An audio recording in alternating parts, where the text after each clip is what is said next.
বেশি কিন্তু এটা সুযোগ নেই, এটাই কিন্তু বাস্তবতা চলতেছে। এটাই চলবে। একটা সিগারেট আনছিলাম ভাই, দুধের মূল্যটা না না সিগারেট এটা সুযোগ করে কিছু খাওয়াইতে পারি না, একটা সিগারেট হয়ে যায় কিন্তু এগুলো দাম। কারণ দুটি জায়গায় ধরতে রাখা একটা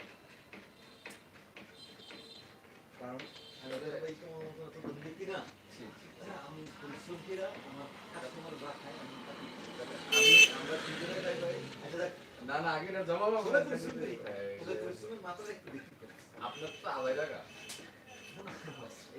আমি একটা গাড়ি বানতে একটা বান্ধিতে পাঁচটা, এই পাঁচটা বান্ধিতে হাতে কর পড়ে ভাই, এক একটা শ্রেণীর ওয়েট করতে জানেন। আমরা যেটা সিগল করেন আমরা এটা সেন্ট করি, এই সেন্টটা আলগাইতে হইলে মনে করেন 3 বার বাদ খেতে হয়।